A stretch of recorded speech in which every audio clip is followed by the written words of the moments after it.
বিশ্বাস করেন ওই দিক থেকে অনেক কষ্ট নিয়ে আসছি মনটা, কিন্তু আপনাদের এখানে এসে যখন দুরুদ জিকির করলাম, আপনাদের আওয়াজ শুনে সত্যি মনটা শান্ত হয়ে গেছে। মনটা দুঃখ নিয়ে আসছি। ওই যে মাহফিলটাতে গেছি, আমার একটা মাহফিল আছে, এই কথা বলা যাবে না। মাহফিলটাতে গেছি, ওদের সাথে কথা এসার পরে ধরবো, জাস্ট 9টা মাইক ছেড়ে দিব। আমি আবার সময় মতো চলে গেলাম, সময় মতো মাইক ধরলাম। 9টায় মাইক ছাড়ার কথা, কয়টায়? আমরা কোথায় যাব? সাধারণ মানুষের ক্যারেক্টারে তো লেস হচ্ছে দিন দিন। 9টা 20 বাজছে, ওরাই না আমাকে দিছে কি জানেন? হুজুর একটু কালেকশন করে দেন। অসভ্যতার তো একটা সীমা থাকে। আরে কথা বলেন না কেন? আমাদেরকে বারবার বলেছি আমার আরেকটা প্রোগ্রাম আছে, এটা যেমন সুন্নিয়তের কাজ, ওটাও সুন্নিয়তের কাজ। আমি জাস্ট টাইম অ্যাটেন্ড করব, জাস্ট টাইম কিন্তু আবার প্রস্থান করব। আমাকে 9টা 20 বলে কি, আমাকে ছোট্ট করে এসে কাগজ লিখে দিয়েছে, হুজুর আমাদের মাহফিলের জন্য একটু কালেকশন করে দেন। আপনার কাছে কেমন লাগে বলেন তো? আর রাস্তা এত খারাপ।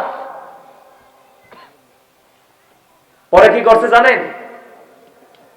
আপনার যাই 9টা 20 নেমে গেলাম, কারণ এখানে কখন আসবো আমার কথা আলোচনা করি আর না করে এখানে সে দেখা দিব, নাহলে অদূত ভাইকে যেন মানুষ বলতে না পারে আপনি হুজুরকে দাওয়াত দেন নাই।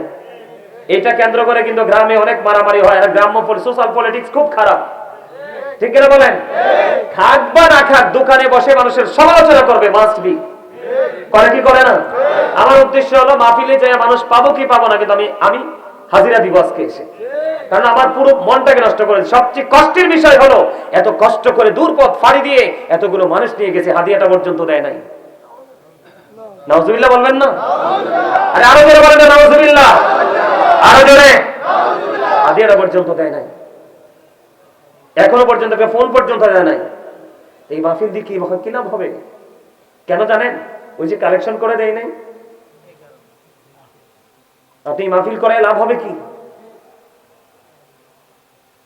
আজকে কিছু বলবো না, কারণ আপনাদের কাছে এসেছি, আল্লাহর কাছে লক্ষ কোটি শুকরিয়া। তাও আমার এই ছোট ভাই জামাল যদি না থাকতো আসতেও পারতাম না। এত আপনাদের রাস্তাটা আমার কাছে অত্যন্ত ক্রিটিক্যাল মনে হয়েছে। কোন দিক দিয়ে ঢুকছি, কোন দিক দিয়ে বের হয়েছে, আঁকা বাঁকা পথে হেঁটে হেঁটে চলে আসছি, যাক আল্লাহ নিয়ে আসছে। তবে এই বিষয়টা নিয়ে আগামীকালকে মিনিমাম হিসাব করবো না, অসংখ্য মিডিয়ার সামনে কালকে আমি এই বিষয়টা নিয়ে বিস্তারিত আলোচনা করব।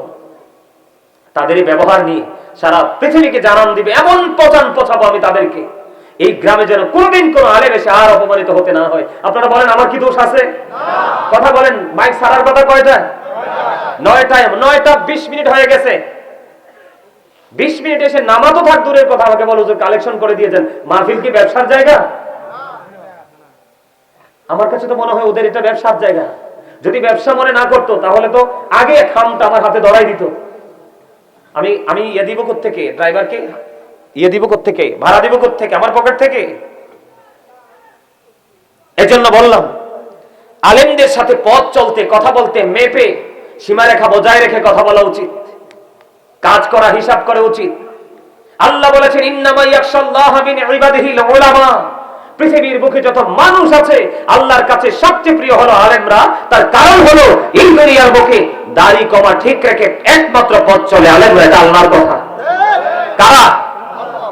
সাধারণ মানুষ যারা। হ্যাঁ, আলেমের মধ্যে কিছু ব্যতিক্রম তো থাকে, এটা তো সব জায়গায় সব সেক্টরে আছে, আছে না নাই?